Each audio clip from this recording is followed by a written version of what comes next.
Pretty holy before our God. It's good, isn't it? Feels good to be in the presence of God and to be loved and to be safe. I love that, Emmanuel. I love that reading, that translation. Where's it gone? Oh, yeah. Really, really beautiful. And what struck me is how Mark portrays the religious leaders of like Jesus' contemporaries, and how they're imaging God compared to how Jesus images God, and how like they're putting this yoke upon the people and all the ceremony and the washings, and it's just, it's a real distinction. There's so much so that they keep asking you, well, what authority are you doing this? Like, he's so different to the scribes and the Pharisees. Who says you can act like this? Who says you can talk like this? And his answer is more or less like it's like, you'll see, it's life. The answer is life. When you see it, how do you know I'm fulfilling the law? Well, when you can see the fruit of what I do. You see the life that comes from it. You can see that that's the divine way of living. I think that was beautiful, and that really came home to me as we listened to that again.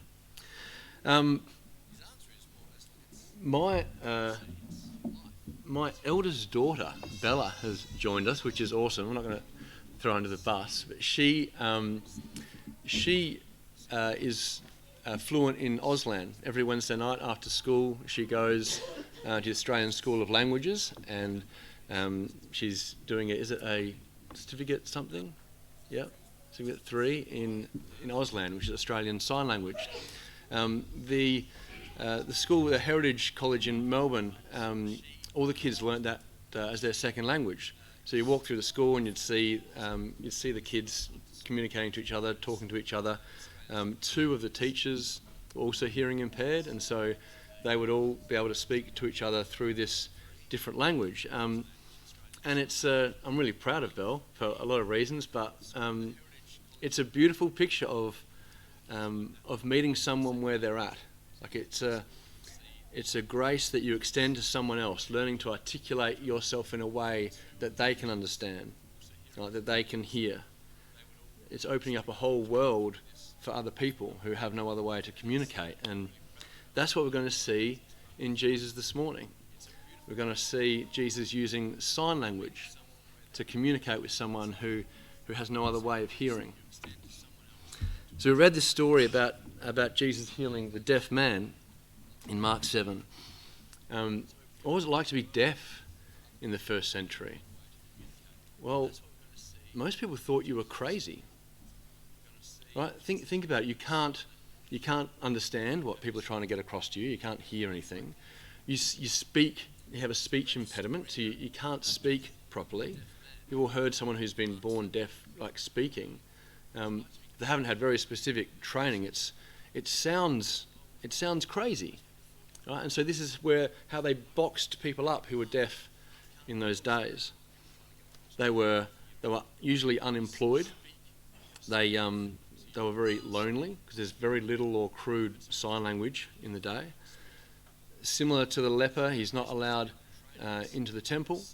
He's not allowed to take part in like the civil and religious duties of being a Jew. Very lonely sort of life, being a deaf person in the first century. We'll pick it up in verse 32. They brought to him a man who was deaf and had a speech impediment, and they begged him to lay his hands on him. And taking him aside from the crowd privately, he put his fingers into his ears, and after spitting on his fingers, touched his tongue. So Jesus takes him aside, he takes him away from the crowd, to concentrate just with him and to share with him this moment. And as we look at this picture unfold, we're going to remember the 3 things we're kind of always trying to remember when we watch Jesus. That one, he is the physical embodiment of the divine, that he is a human being, he's one of us, and that he's alive. He's still doing this kind of thing. This is what he still does. Right? The man is deaf, and so what Jesus is going to do is he's going to perform some sign language. He's going to tell the man what's going on. He's going to do it with physicality, with signs. Right, so watch me, or watch Jesus work with this man, and let's interpret the signs together. Right?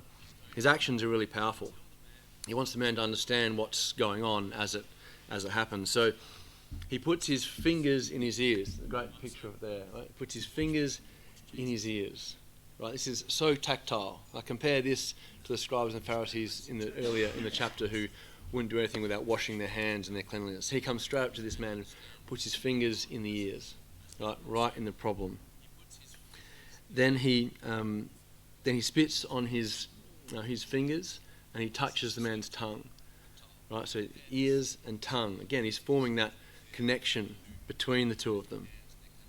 I'm going to open your ears. I'm going to loose your tongue. I know you're not crazy. Okay, it's your ears and your tongue, isn't it? It's mechanical is the issue here. Now, the saliva, the Jesus spitting, he does this in a few miracles, and so a quick aside to maybe give a bit of clarity to why he's doing that. In his contemporary culture, they thought at the day that several Roman writers, Roman historians, and I was going to say doctors, but that's probably a strong term, medical people in the ancient Rome, they considered saliva to have very powerful medicinal properties. They used it on blindness and other ailments. Pliny the Elder, not to be confused with Pliny the Younger, I'm sure you're familiar with his work. In Natural History, he says, if you didn't bring your copy, I've got a snippet of it here from Pliny the Elder. He says, not only is it, this is saliva, the best of all safeguards against serpents, good to know, but daily experience teaches that many other advantages attend to its use. The ancient Romans spat upon someone having an epileptic fit. They spat to ward off the bad luck that follows meeting a person who's lame in the right leg. I hope you're taking notes. They spat into their right shoe before putting it on every morning for good luck. And of course, they treated eye conditions by continuously applying saliva every morning. Pains in the neck were treated by applying fasting saliva. Interestingly, it's more powerful if you've been fasting. It gets nice and sticky. That's the good stuff. And you can apply it to the right hand and to the right knee with the left hand to the left knee. There's a powerful force attributed to saliva, wrote Pliny, that the Romans believed spitting 3 times before taking any medication would enhance its power. So spitting was a thing back in the day. And I like this because Jesus is using this spit technique to communicate his intention to heal. Right? He's like co-opting the cues of the culture of the day, to help people understand. He's meeting them where they're at. When people see from a distance, they see him spitting, they think, oh, he's going to heal. When the deaf man sees it, he says, oh, okay, this is part of the healing process. So it's a helpful cue that they would have picked up on. But I think it's a really important point, is that Jesus is in a time and in a place, and he co-opts the cultural cues and understandings of that time and place to get his message across to the people that he's with. Right? He's connected through the culture of the day. He still is. Right? It's important for us too, when we're engaging with each other, to speak and act in a way that's relevant, right? That makes sense in our culture, in our time. Right? Please don't go around spitting on or around people when you're trying to help them. Right? That's not how you follow Jesus. Okay? You follow him by following the principle that he employs. Right? By taking a relevant cultural understanding and cue and meeting someone there where it's useful. Now the guy understands, right? And the anticipation's building. His eyes are fixed on Jesus. He's trying to read his lips. And then Mark says that Jesus looks up. Right? He looks up and speaks. Right? And I think he's drawing the man's attention up, right, to the Father. So what's about to happen? What's about to happen is from him. Okay, I'm going to open your ears. I'm going to loose your tongue, and it's happening. I'm conduit from God. Like it's all happening from here. So see how he's sort of putting all these very physical signs and cues in to try and describe what's going on.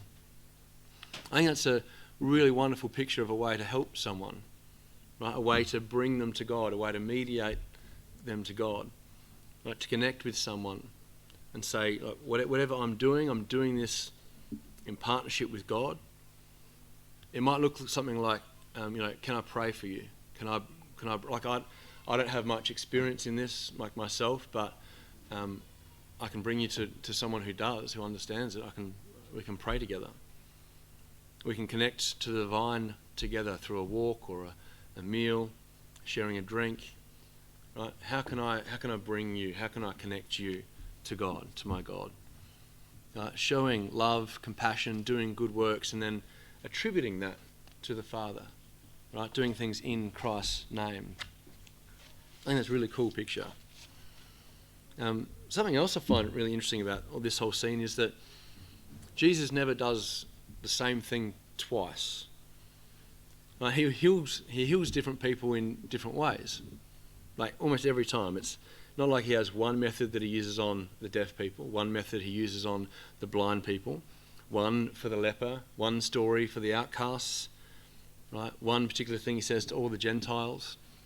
Like it's not like there's one formula that Jesus uses and just applies every time. Sometimes it's a touch. Others he just speaks. Sometimes they're close. Other times he's a whole suburb away. Sometimes he rebukes a demon. Other times he forgives them first and then heals them. Sometimes he spits on the ground and makes mud. Sometimes a woman just has to touch his coat. Right? There's this great diversity in the way that Jesus engages with people, in the way that people come to him. I think that's probably for two reasons. The first is, you keep coming back to, is because he is the embodiment of the I am, of God. And so everything he does just comes from who he is, right? From the core of his being. And God rarely creates the same thing twice. Right? Let's look at the vast diversity of the natural world. Right? Look at the incredible diversity of his people, like of humankind. Look at the diversity of people in this room. Right? He hasn't made us all the same. We're all different. We've all got our special role to play. And God he's endlessly creative. He doesn't run out of ideas. He doesn't run out of resources. Right? And so we expect to see the embodiment of the divine being very creative and being very diverse and treating everything differently and specially. The second thing is that every experience that people have with Jesus appears to be like tailor-made for them. Now that's really powerful. It's also really important for us when we're trying to embody God. Right? Jesus deals with different people differently. And all people are different people. Right? He comes to us where we are. He comes to us at our level, right where we are, with the words that we need to hear, with the things that we need to see. It's important to understand Jesus treats you differently than he treats me. Right? He doesn't have a cookie-cutter approach to discipleship.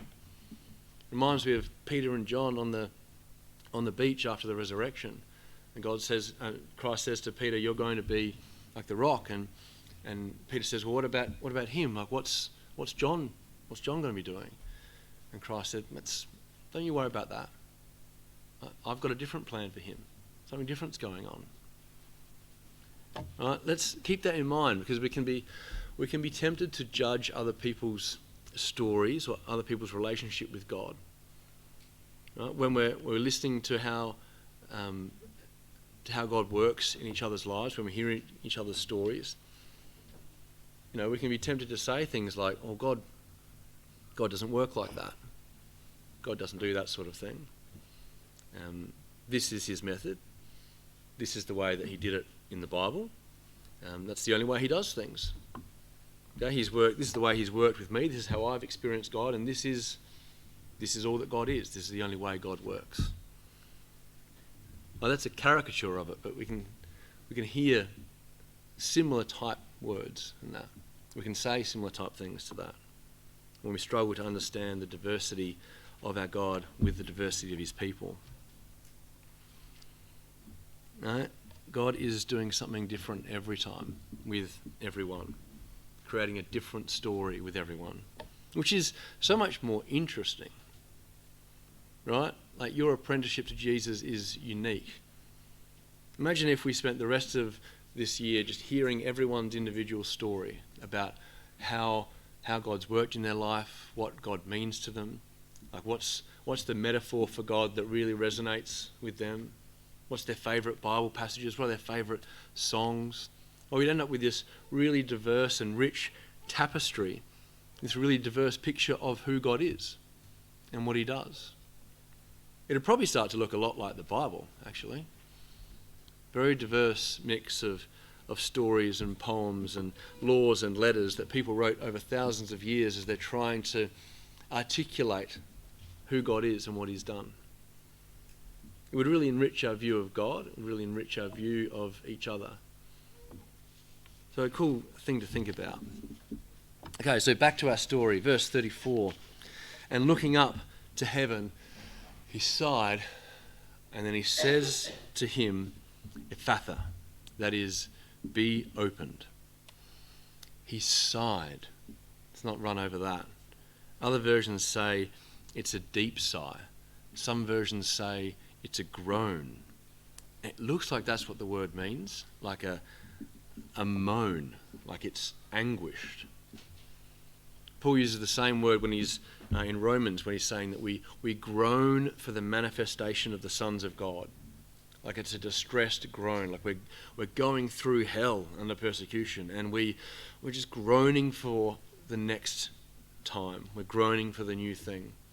We can't wait for the manifestation of the sons of God. So Jesus is about to heal a man who's deaf and mute. Why the anguish? Like why is he groaning like that? Well, I think what's going on is that Jesus, again, is identifying with the man before he heals him. Right? He's been joining himself to this man. He takes him aside from everyone else. It's just the two of them. He connects to his ears. He connects to his tongue. Right? They're connected. They're becoming like one. And then Jesus, holding that man, looks up and groans to his Father in heaven. Like, I feel like he's really entered into the feelings of that man. Right? He's taking that man into himself, into his soul. He feels what it's like to be deaf. He feels what it's like to be cut off from communication. He imagines not being able to hear a song or a psalm, never to hear the Torah. Like there's no Bibles. This man can't go into the synagogue, so he can't hear the word of God. Right? Judaism was primarily an oral tradition. He hasn't heard it. Right? He's missing out on so much, and Jesus, he imagines what it's like to not be able to have that communication. And he groans. Right? He groans. He feels that frustration. It reminds me of this verse in Matthew, where he says, that evening they brought to him many who were oppressed by demons, and he cast out all the spirits with a word, and he healed all who were sick. This was to fulfill what was spoken by the prophet Isaiah. He took our illnesses and bore our diseases. He took our illnesses and bore our diseases.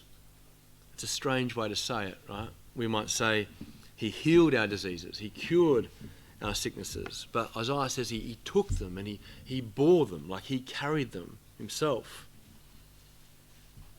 Remember when the woman with the issue of blood touched his garment, he felt something leave him. He felt power go out of him.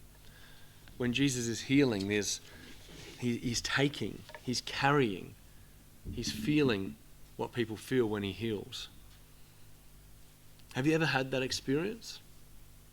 When you enter into someone else's problem and then take them to God, or take that problem to God. When you hear about someone's struggle and you take a moment and you identify with them, you have the empathy, you put yourself there and you sit with it and you feel it, and then you bring that person to God inside you. Right? You've taken on their problem and you're feeling it and you're carrying it right in here, and you look up and you bring that person to God. Years ago, my best friend's daughter was diagnosed with leukemia, and we have 3 daughters, and our youngest aged with his daughter. And so, in some small sense, I could imagine being in his position. And I went outside on a clear night onto our deck, and I was praying, but I wasn't saying much. I was desperately sad. I was angry. I was confused. I didn't know what to say. I was just in pain, right? And I just groaned. It was a very strange experience. I just groaned. In a small way, I was carrying something that wasn't mine, but I was empathizing with a fellow human being and who I loved, and taking that to the Father.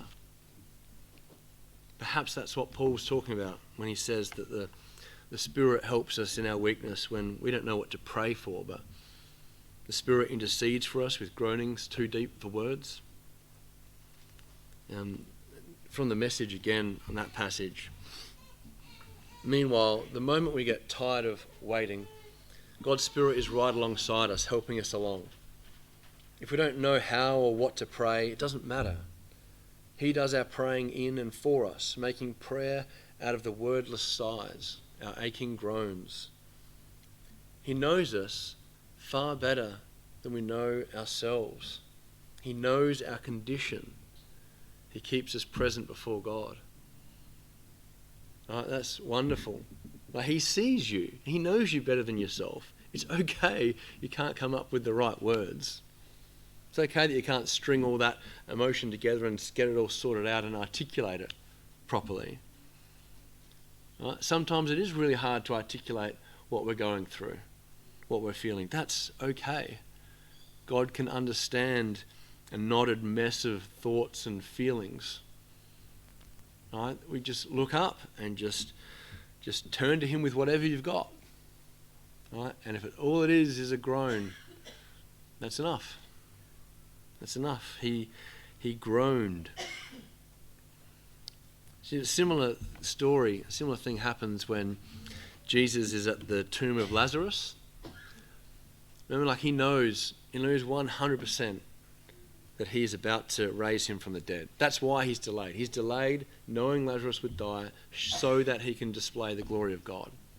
He knows he's going to raise Lazarus.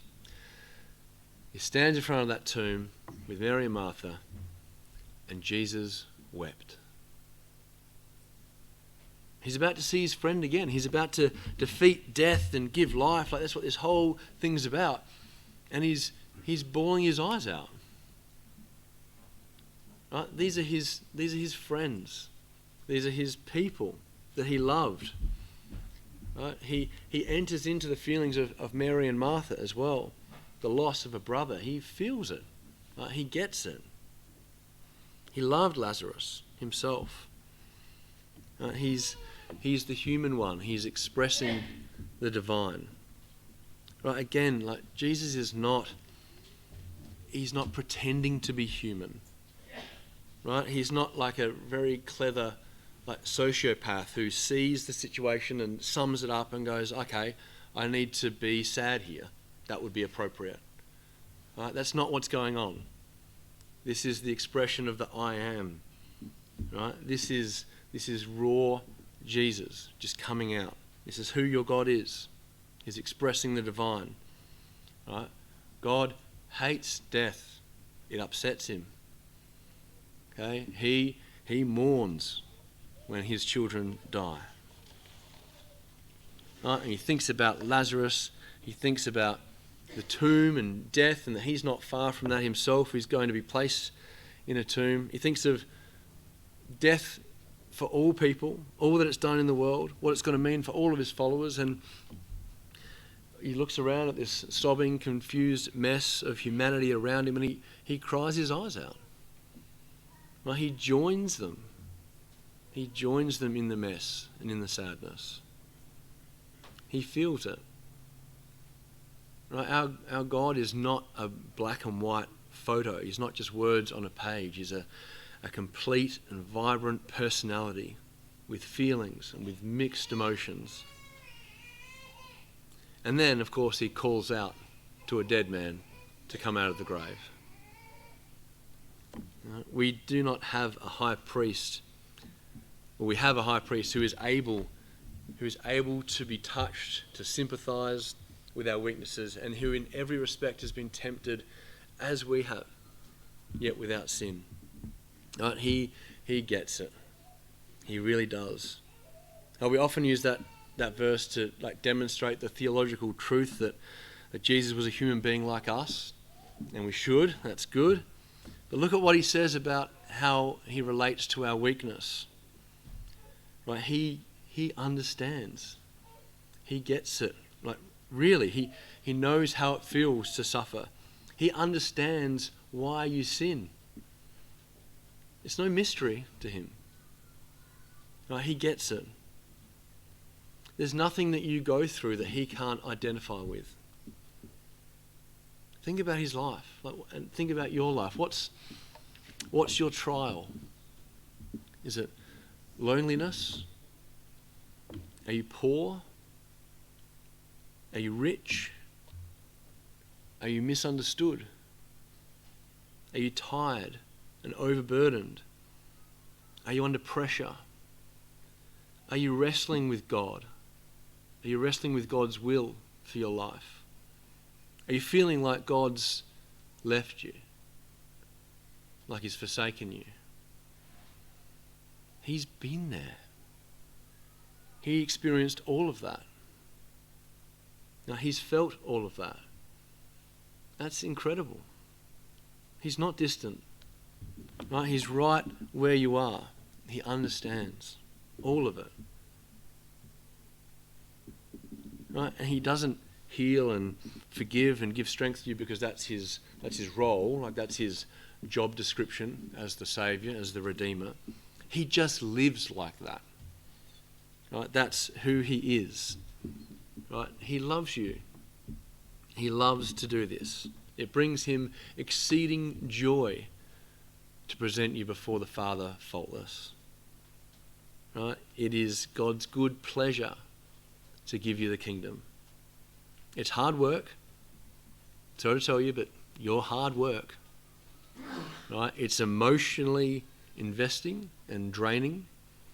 Right? He gets very attached to us and he rides the ups and downs.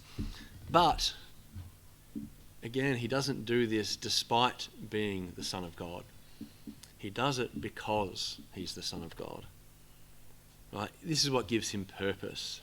This is what gives him satisfaction.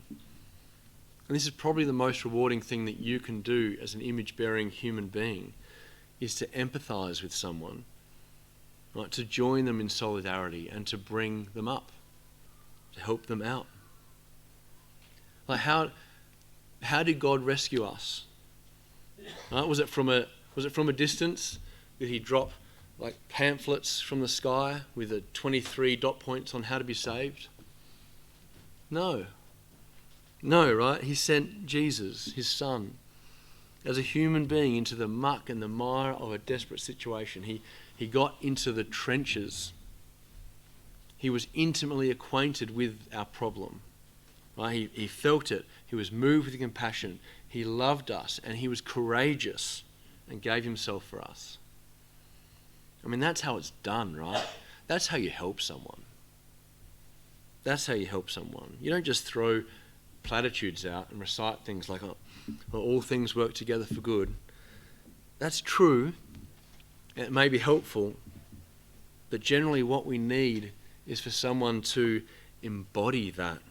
We need someone to sit with us in the darkness, in the moment.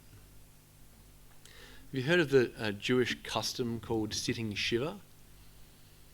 Yeah, it's a really beautiful thing that the Jews have done for thousands of years and still do to this day, is that when someone loses someone close to them, when after the funeral, for 7 days, the door to the house is open and you can go and visit them anytime, and they're sitting on either a low couch, a low stool, specially made for this purpose, or they're sitting on the floor to show, to demonstrate that they've been brought low, right? And you can come in and you sit with them, you join with them in that moment, right? You don't say anything unless they ask you to. You can bring food, but you're just there as a presence for 24 hours for that 7-day period. The person is just sat with. They just join them in the suffering. Right? There's no words because there's no words. There's no solutions. You just join them in the grief. I think that's a beautiful expression of what we're talking about. In verse 34, again, he looks up to heaven and he said to him, Ephphatha means be open. Did you get that? He said to him, like the deaf man, he spoke to the deaf man. He can speak to the deaf. He can speak to the dead. Remember Lazarus? Come out. You're in there. It's amazing. Jesus can speak to the deaf. He can speak to the dead. And verse 35, his ears were opened, his tongue was released, he spoke plainly. An old sister from Aberfoyle Park, hearing this study, who has a hearing impediment, said to me afterwards, what I love what Jesus did is that he took him away from the crowd before he restores his hearing. Right? He's protecting him from all the noise and the commotion when his hearing comes back. Right? If he's never heard, it's going to get really scary when he's in the middle of a thronging crowd. Right? And so she said he protects him from that. He brings him over and they can have a conversation in a bit of peace and quiet before everything else goes on. Right? Isn't that pretty? Right? You see Jesus having this quiet conversation with a man before restoring him to the crowd. Now remember, as we close up, that Jesus is alive. Right? He is accessible. He is present. So let's do that. Let's experience him in the way the man experienced him. Right? Imagine him looking at you, and you're looking at him, and he takes your hand and leads you aside, away from everyone else, just the two of you. Right? And you're looking him in the eyes, and he's connecting. You can see there's a connection between you. And he knows your story. He enters into what it feels like to be you, right? How you think. He takes on all of you, all the pain or the worry or the sin. He absorbs all of that. Right? You know how you can have grace and forgiveness for someone when you know their story? How much that helps? When it's like, I get it. I understand why you acted like that or why you hurt me, because now I see. I understand what you've been through and how your story and what you've done with it led to you being like that and doing that. Have you experienced that before, where it's like, it doesn't excuse it, but I understand. And it helps us to have grace and empathise with a person and forgive them. Imagine someone who knew you and your story so intimately, better than you know yourself. Imagine the grace that someone like that would have for you, and know everything that you've done, know everything that's happened to you, know every way that you've interpreted it, know every meaning that you've attached to those events. Now that person would really would really understand you and give you grace and give you forgiveness. Right? That's what Christ is doing. That's what God does. He sees you and knows you intimately. And so he forgives. He forgives. Again, not despite of being holy, not despite being a perfect God, but because he is. Because of it. And so he goes all of that, and he looks up to the Father, and he empathizes and he groans, and then you're healed and ready to receive this good news. Right? Christ interceding for us. In verse 37, all the people who saw this, they were astonished beyond measure, saying, he's done all things well. Right? He even made the deaf hear and the mute speak. Right? A bunch of translations on that. They were completely amazed. They were thoroughly astounded. They were completely overwhelmed. It blew their minds when they saw how he dealt with that man. When he sees how he handled that man as we have. And in comparison to the way that Pharisees were treating people and the religious leaders of their day and their cleanliness rituals and the words they said, just repeating the rabbinic traditions, and then you see this happen. And they go, that's a new creation. That is good. That's good. They asked him for healing, but he gave so much more.